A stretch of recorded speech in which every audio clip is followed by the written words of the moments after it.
दोस्तों, आज के इस वीडियो में हम चर्चा करेंगे कि मकान बनाते समय घर की नींव में नाग नागिन का जोड़ा और कलश क्यों डालते हैं, इन्हें क्यों नींव के अंदर रखा जाता है। तो बने रहें मेरे साथ अंत तक। दोस्तों, प्रत्येक व्यक्ति की चाहत होती है कि उसका एक छोटा ही सही लेकिन अपना घर जरूर हो, जहां वो अपने परिवार के साथ हंसी खुशी से जीवन व्यतीत कर सके। परंतु खुशहाल जीवन जीने के लिए इंसान को कुछ बातों को ध्यान में रखना बहुत ही अनिवार्य हो जाता है। दोस्तों, आइए जानते हैं हिंदू धर्म में घर बनाने से पूर्व भूमि पूजा से संबंधित कुछ बातें। दोस्तों, बहुत से लोगों को पता होगा कि जब हम भूमि पूजन करवाते हैं तो उस समय कुछ चीज़ें नींव में डाली जाती हैं। इनमें से नाग नागिन का जोड़ा जिसे सबसे प्रमुख माना जाता है। मान्यता के अनुसार घर के निर्माण में कोई बाधा नहीं आती है और भूमि के सभी दोष दूर हो जाते हैं इनको रखने से। दोस्तों, मकान बनाने के पूर्व नींव खोदी जाती है, नींव की खुदाई की जाती है और उस नींव में वास्तु के अनुसार धातु का एक सर्प, नाग नागिन का जोड़ा चांदी का होता है जो बहुत अच्छा होता है और एक कलश रखा जाता है। कलश चांदी का या तांबे का या किसी भी धातु का आप रख सकते हैं या फिर आप मिट्टी का कलश भी रख सकते हैं और फिर नींव रखी जाती है। आखिर ऐसा क्यों किया जाता है, क्यों करते हैं, तो आइए जानते हैं इस संबंध में कुछ बातें। दोस्तों, भगवान शिव के आभूषण तो नाग हैं ही। लक्ष्मण और बलराम शेषा अवतार माने जाते हैं। इसी विश्वास से यह प्रथा जारी है। पुराणों के अनुसार भगवान शेषनाग ने धरती को अपने फन पर उठाकर रखा है। पौराणिक ग्रंथों में शेषनाग के फन यानी मस्तिष्क पर पृथ्वी टिकी होने का उल्लेख भी मिलता है। पुराणों के अनुसार दोस्तों 7 प्रकार के पाताल बनाए गए हैं। 7 प्रकार के पाताल बताए जाते हैं पुराणों के अनुसार। दोस्तों, आइए जानते हैं यह कौन कौन से पाताल हैं।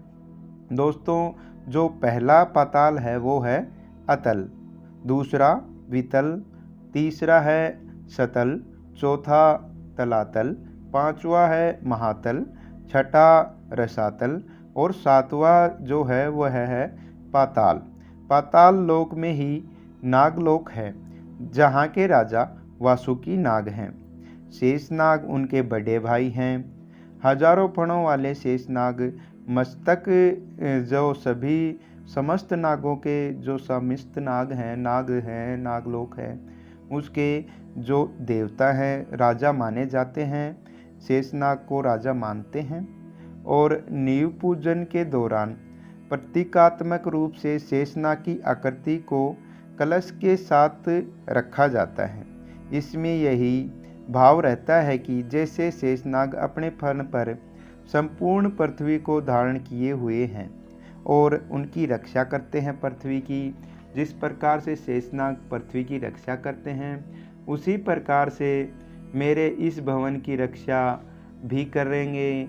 तो ऐसी प्रथा होती है, ऐसा माना जाता है और इसलिए शेषनाग को पृथ्वी में नाग नागिन का जोड़ा जो हम भूमि पूजा करते हैं उसमें रखा जाता है और नींव में चांदी के नाग नागिन बनाकर रखा जाता है।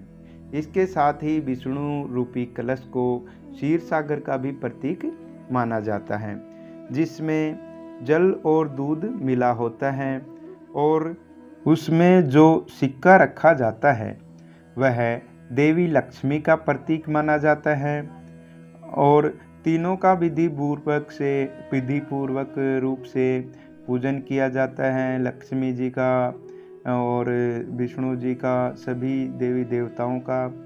और नींव को भरने से पहले इनमें से चांदी का बना हुआ नाग नागिन का जोड़ा दबाया जाता है। माना जाता है कि जिस प्रकार से भगवान कृष्ण की रक्षा शेषनाग ने की थी उसी प्रकार से यह भी घर को हर प्रकार से जो विधाएं और बाधाएं आती हैं उनको बचाए रखें। इनके अलावा मकान की नींव पूजा में कई प्रकार की सामग्रियां भी जरूर रखी जाती हैं, जैसे रोली हो गई और 5 पत्ते या 7 पत्ते ले लें पान के, लौंग ले लें, इलायची ले लें, साबुत सुपारी ले लें, जौ ले लें, कपूर ले लें, आटा ले लें, चावल ले लें, काले तिल ले लें, पीली सरसों ले लें थोड़ी, और धूप दीप ले लें, हवन की सामग्री ले लें, 5 मेवे ले लें, गाय का दूध घी ले लें, तांबे की लुटियाँ और तांबे की लुटिया ले लें, जल से भर कर के उसे रख लें, एक नारियल ले लें, पुष्प ले लें। सब सामग्री भी नींव पूजा में होनी चाहिए, रखी जाती हैं। इन सब को इकट्ठा करके आप रख लें दोस्तों। और नींव रखते समय तांबे की गडवी में चावल भरकर तथा उसमें हल्दी और सरसों भर लें और उस गडवी को मोली या आम के जो पत्ते होते हैं उनसे बांध लें। और पंचरत्न और धार्मिक ग्रंथ भी नींव के अंदर रख सकते हैं, आप रखते हैं, जैसे कि भगवत गीता, कोई भी आप छोटी हनुमान चालीसा ये रख लें, रखनी चाहिए। नींव के अंदर एक नाग नागिन का जोड़ा जो कि चांदी या तांबे या सोने से निर्मित हो वह भी रखना चाहिए। और एक श्रीफल ले लें, लाल वस्त्र और यज्ञोपवीत का जोड़ा भी नींव के अंदर रखना चाहिए। और दोस्तों आपको मैं बता दूं कि कई मेरे दोस्तों के सवाल होते हैं कि गुरुजी कौन से महीनों में, किन किन महीनों में नाग नागिन का जोड़ा किस तरफ होना चाहिए, उनका मुख किस तरफ होना चाहिए नाग नागिन का जोड़ा जब हम भूमि पूजा या करवाते हैं उस समय। तो आइए इसके बारे में भी हम अब चर्चा करेंगे। दोस्तों भाद्रपद, अश्विन और कार्तिक मास में भवन निर्माण हो तो सर्प का मुख पूर्व दिशा की ओर करना चाहिए।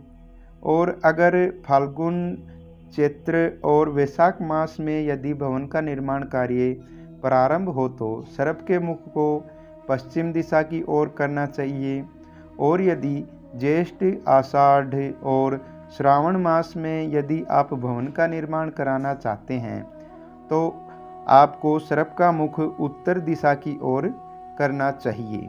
और यदि आप मार्गशीर्ष, पौष और माघ मास में भवन का निर्माण कार्य शुरू करना चाहते हैं तो आपको सर्प के मुख को दक्षिण दिशा की ओर करना चाहिए। दोस्तों अगर आप जानकारी के अभाव में महीनों के हिसाब से जो सर्प को अपने घर की नींव में स्थापित नहीं करते हैं तो और गलत दिशा में स्थापित कर देते हैं तो यह आपके लिए अशुभ साबित होता है। तो ध्यान से और किसी अच्छे पंडित से शुभ मुहूर्त के हिसाब से देखकर नींव पूजा करवाएं। इसके अलावा इसमें 5 कौड़ियाँ, सिंदूर, सुपारी, एक नारियल, तालाब के किनारे की घास तथा 1 पाव कच्चा दूध, गंगा जल भी ले लें। निर्माण कार्य करने से पहले नींव में रखकर विधि विधान से किसी कन्या या अपनी बहन के हाथों से नींव का पूजन कराएं। अगर आपकी बहन या कोई कन्या समय पर उपलब्ध ना हो तो किसी ब्राह्मण या आचार्य से आप विधि पूर्वक निर्माण कार्य कराने से पूर्व पूजन करवाएं। दोस्तों ये दोस्तों कुछ छोटी सी जानकारी थी, आशा करता हूँ कि